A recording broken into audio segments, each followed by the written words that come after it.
Ayun na mga First Star friends and members, good day po sa inyong lahat.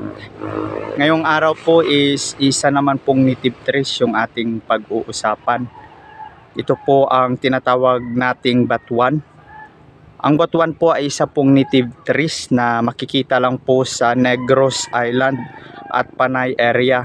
So makikita po ang kahoy na ito sa Western Visayas, mostly po dito sa Kabisayaan. So ano nga po ba yung batuan? Yung batuan ay isang native trees po na endemic. Usually po makikita po dito sa isla ng Negros at sa isla ng Panay. So ito po ipapakilala po natin, isa-isahin po natin yung kanyang physical at silent features kung ano nga po yung batuan. Sa muli po, maraming salamat. Ayan, yung nasa likod ko po, yung kahoy na yan, is yan po yung batuan. Ang batuan po ay scientifically known as Garcinia binucaw. Under po siya sa family ng Gluciaceae. Ano nga po ba yung batuan na native po dito sa Kabisayaan? Mostly po na makikita po natin sa Negros Island at sa Panay na mga isla. So, isa-isahin po natin. Yung batuan po ay mayroon po siyang bunga. So kung nakikita nyo po, mataas po ito hanggang galing dyan papunta doon. Yung batuan is makakaabot po siya ng 12 meters upon maturity. Ayun. Usually yung kanyang mga branches is cylindrical. Ibig pong sabihin nun is opposite po siya. Ayan, hanggang doon. Yung batuan is umaabot po siya ng 12 meters upon maturity. Yung bunga niya po is ito po yung ginagamit ng mga Ilonggo. Nakatulad ko kasi po ako'y native dito po sa Negros. Ito po yung bunga niya. Ito po yung kinakain. Ito siya. At yung batuan is deciduous native trees po dito sa Negros at Panay. Ibig pong sabihin nun is nagsishade off. Ibig pong sabihin yung mga leaves na is nalalagas. Depende po sa buwan. Sa isang taon, isang buwan lang po siya nalalagas. Ibig sabihin po seasonal po siya nalalagas. Ito po yung bunga niya, tsaka meron pa po dyan. Ayan, hindi lang po bunga. Ito kunin natin. Yan, may dalawa tayo. Hindi lang po bunga yung ginagamit nito, pati yung talbos o yung pinaka-young, yung pinakabata na dahon ay pwede siyang nilalagay sa mga lagang manok, lagang baboy o lagang karne. Pwede po siya pangsahog po to kasi po ito'y maasim.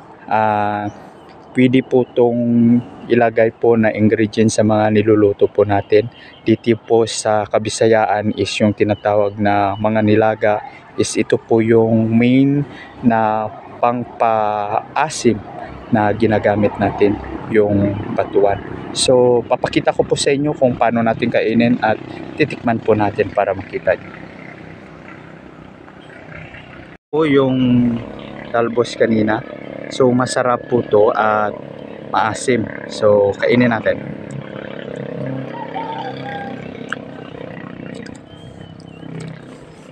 Maasim po siya. Maasim.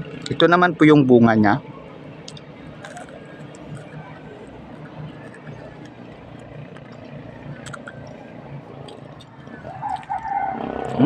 Maasim po siya, maasim.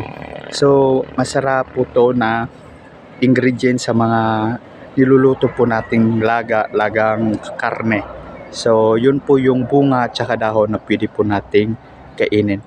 Puntahan naman natin yung kanyang bark at ang ilang physical features po ng batuan para po lalo nyo po siyang makilala at ma-appreciate po yung isa po nating native trees na dito po native sa Negros at Panay Island.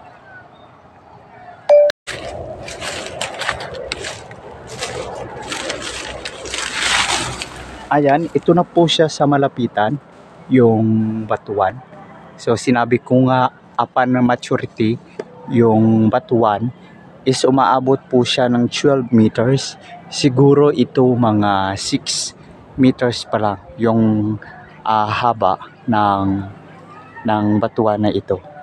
So yun, ang ganda po ng kanyang mga branches at may mga dahon. Sa ngayon po, may mga bunga po siya. Yung iba is nalalagas kasi hindi mo naman maakyat to kasi sobrang kinis ng bark. So wala siyang, kailangan mo talagang mayroon ka talagang hagdan or susungkitin mo yung mga bunga.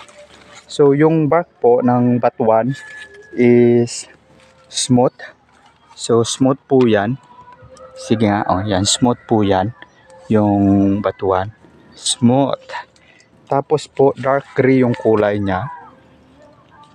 Ayun, dark gray yung kulay at saka smooth po yan. Ayan, hanggang andon. So pag kumuha po kayo ng bunga niya is dapat may panungkit po. Hindi po siya pwedeng akyatin kasi wala pong